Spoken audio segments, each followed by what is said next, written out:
Selamat pagi, yang saya hormati Bapak Ferry Lorenzius Yaloho sebagai dosen pembimbing saya, dan yang saya hormati Bapak Hendra Agustinus Hamarbun sebagai dosen penguji pertama saya, dan yang saya hormati Ibu Ferawati sebagai dosen penguji dua saya. Izinkan saya memperkenalkan diri, nama saya Febri Ayu Nurhayati Hutapea dengan NIM 18020100013. Pada kesempatan kali ini, izinkan saya untuk mempresentasikan isi dari proposal tugas akhir saya yang berjudul Desain Sistem Pelaporan Keuangan yang mengadopsi ISAK 35 pada Gereja GKPI Sidorame. Langsung saja ke pendahuluan. Bersama kita ketahui bahwa Indonesia adalah salah satu negara berkembang dan memiliki tingkat perekonomian yang cukup baik.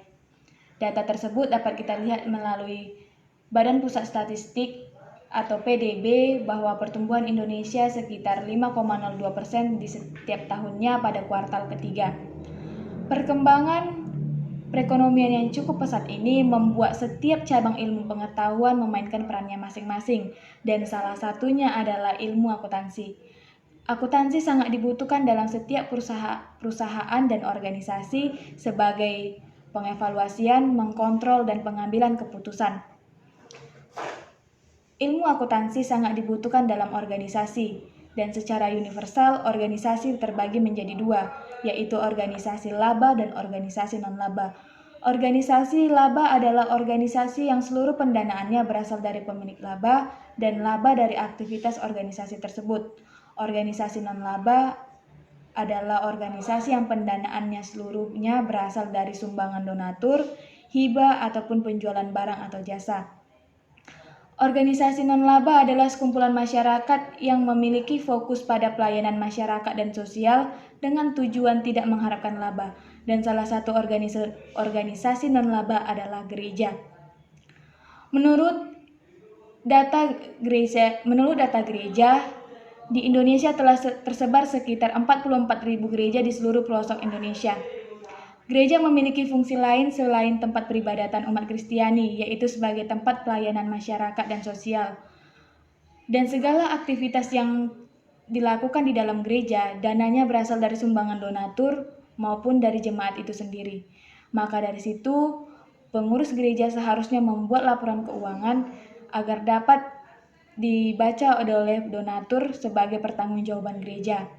Maka dari latar belakang tersebut, peneliti tertarik untuk membahas tentang ISAK 35, maka diangkatlah judul penelitian tersebut, Desain Sistem Pelaporan Keuangan yang mengadopsi ISAK 35 pada Gereja GKPI Sidorame. Kemudian perumusan masalah.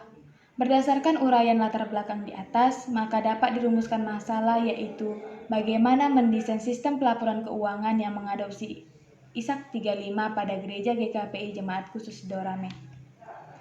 Selanjutnya, batasan penelitian. Batasan suatu penelitian digunakan untuk menghindari penyimpangan pokok pembahasan dalam pembahasan penelitian. Penelitian ini mencakup desain sistem informasi yang mencakup input, proses, output. Desain input mencakup desain formulir yang mengandung unsur pengendalian internal. Desain proses mencakup desain atas bagian akun yang spesifik aplikasi yang sesuai ketentuan. Desain output mencakup laporan keuangan yang mengadopsi ISAK 35, yaitu laporan posisi keuangan dan laporan komprehensif. Selanjutnya, tujuan tugas akhir ialah untuk mendesain sistem pelaporan keuangan di Gereja GKPI Jemaat Khusus Sidorame yang mengadopsi ISAK 35. Adapun kontribusi tugas akhir yang pertama yaitu pertimbangan mengenai pencatatan keuangan guna terciptanya laporan keuangan gereja yang baik dan berstandar SAK. Selanjutnya, meningkatkan kepercayaan donatur dalam menyalurkan sumbangan ke Gereja GKPI Jemaat Khusus Sidorame. Kemudian meningkatkan kinerja bagian akuntansi melalui pengambilan keputusan yang diambil melalui informasi laporan keuangan yang telah disusun dengan jelas berdasarkan SAK. Keempat, meningkatkan pemahaman pengurus gereja dalam menggunakan teknologi komputer. Kelima, sebagai bahan masukan bagi pengurus perguruan tinggi untuk praktik-praktik pembelajaran agar menjadi lebih kreatif, efektif, dan efisien. Selanjutnya, tinjauan pustaka. Yang pertama membahas tentang sistem informasi akuntansi. Menurut Denny Erika, sistem informasi akuntansi adalah kerangka kerja terintegritas dalam suatu entitas yang mencakup sumber daya untuk mengubah data ekonomi menjadi informasi keuangan yang digunakan untuk membentuk operasi dan kegiatan dalam organisasi dan untuk memberikan informasi tentang entitas.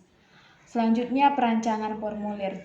Menurut Mulyadi 2014, formulir elektronik adalah tampilan yang ditayangkan dalam layar komputer yang digunakan untuk mencatat data yang akan diolah dalam pengolahan data elektronik.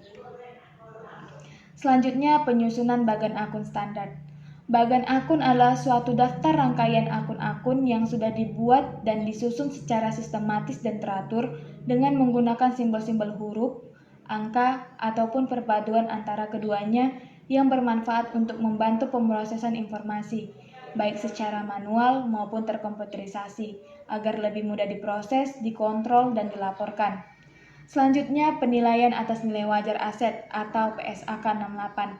Nilai wajar didefinisikan sebagai harga yang akan diterima untuk menjual suatu aset atau harga yang akan dibayar untuk mengalihkan suatu liabilitas dalam transaksi teratur antara pelaku pasar pada tanggal pengukuran. Selanjutnya, penilaian atas nilai wajar aset atau PSAK 68.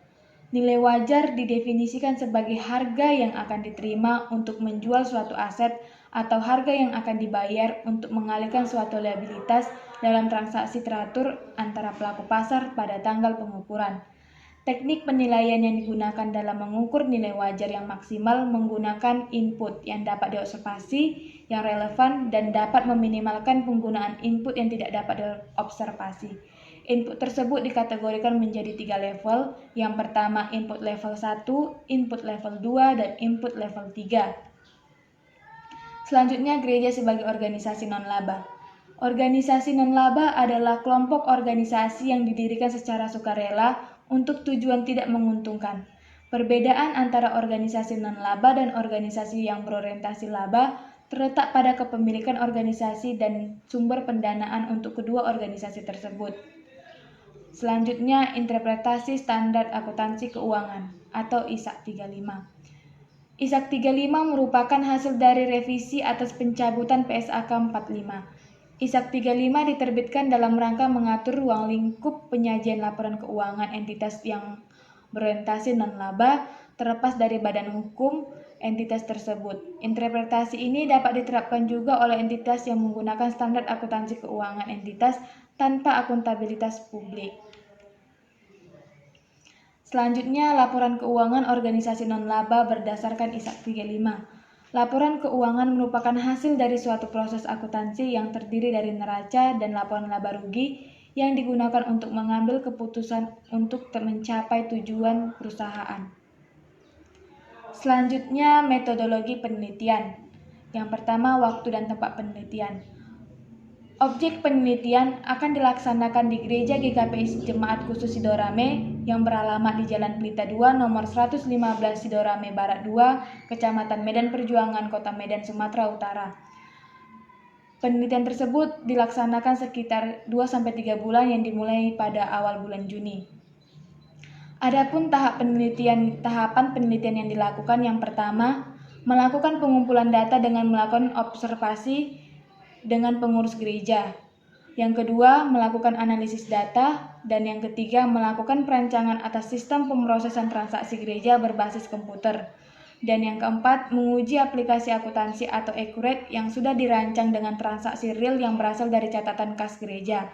Selanjutnya, memberikan pelatihan penggunaan kepada pengurus gereja dalam mengoperasikan sistem yang telah dirancang sesuai dengan ISAK 35. Selanjutnya, data yang digunakan adalah data primer dan data sekunder. Dan pengumpulan data dapat dilakukan dengan wawancara, observasi, dan studi pustaka. Adapun metode analisis yang dilakukan, yang pertama, menggolongkan siklus proses bisnis objek penelitian berdasarkan hasil observasi dan wawancara, kemudian merancang bagan akun, kemudian menetapkan saldo awal akun dan penilaian atas nilai wajar aset, kemudian membuat rancangan sistem berdasarkan persyaratan dan kebutuhan pengurus gereja, kemudian menganalisis transaksi yang diperoleh dari buku harian kas, kemudian melakukan pencatatan kerancangan jurnal, kemudian melakukan perancangan output laporan keuangan, kemudian yang terakhir melakukan implementasi. Yang terakhir adalah pengambilan keputusan. Penarikan kesimpulan atau verifikasi merupakan bagian penting dari kegiatan penelitian karena merupakan usaha untuk mencari atau memahami makna arti atau keteraturan pola-pola penjelasan alur sebab akibat atau proporsi. Proses penarikan kesimpulan ini bermaksud untuk menganalisis data yang ada sehingga dapat ditemukan kesimpulan dalam penelitian yang telah dilakukan. Baik, itu adalah pemaparan dari isi proposal tugas akhir saya. Jika ada salah kata, saya mengucapkan mohon maaf. Terima kasih.